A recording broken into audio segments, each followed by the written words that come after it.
Have you ever wondered what would happen if a deeply sadistic and cruel being obtained unlimited power? An individual whose twisted mind found satisfaction in the suffering of others and whose ambition knew no bounds?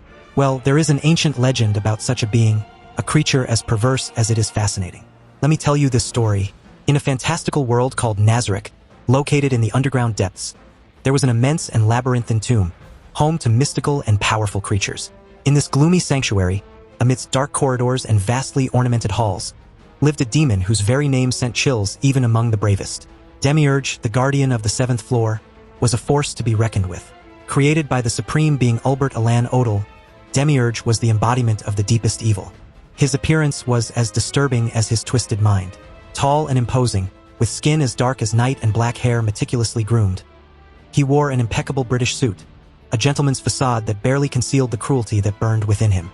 Behind him, a silver tail covered in metal plates and sharp spines coiled, a constant reminder of his demonic nature. But Demiurge's true wonders lay hidden behind his half-lidded eyes, from whence bright gemstones glittered instead of eyeballs.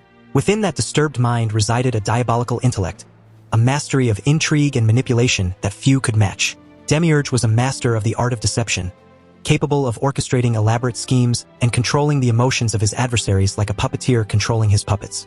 Yet behind this facade of cunning and cruelty, there was an artistic side to Demiurge that few knew about.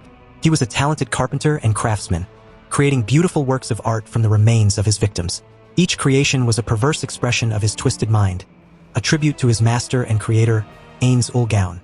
Ah yes, Ains ul Gaun, the supreme being who reigned over Nazarick and to whom Demiurge devoted an unwavering loyalty. For Demiurge, serving his master's will was the ultimate fulfillment, and he would do anything to impress him and earn his praise.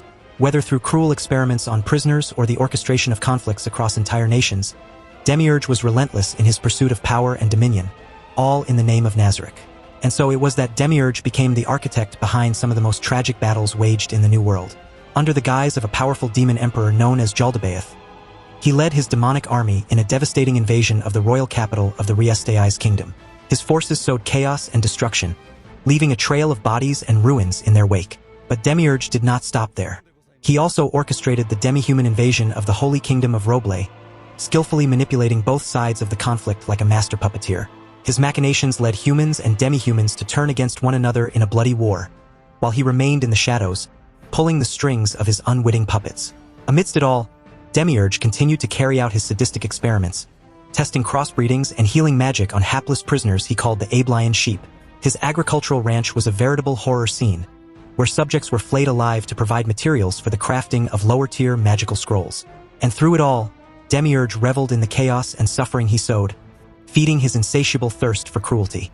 Yet for all his power and depravity, Demiurge was still a loyal servant to Ains ul Gaun. And when his master faced peril, Demiurge did not hesitate to put everything on the line to protect him. Remember the legendary battle against Shaltir Bloodfallen, the fearsome guardian of the first and second floors? When Ains decided to face her alone, Demiurge was enraged, fearing for his master's safety. With fierce determination, he attempted to intervene, only to be restrained by the other guardians. His fury was palpable, his loyalty unshakable. And when Ains emerged victorious from that epic battle, Demiurge knelt before him, begging that he never again put his life at risk in such a manner. Through all his actions, whether noble or perverse, Demiurge remained faithful to a single cause: to serve Ains ul Gaun and further the interests of Nazarick. His brilliant mind and cruel methods were tools to achieve that end, and he did not hesitate to wield them mercilessly. But was Demiurge truly an evil being, or merely a loyal servant following his master's orders? His actions were abominable, yes, but they were also motivated by an unquestioning devotion. And in the end, who is truly the monster, the obedient servant or the master who pulls the strings? This is the story of Demiurge, the guardian of the seventh floor of Nazarick. A complex creature, whose layers of cruelty and loyalty intertwine in a labyrinth of murky morality. And now, dear viewer, I leave you with one final question. In a world where power corrupts and ambition is a seductive drug, who is truly the villain? The one who commits the atrocious acts, or the one who orders them?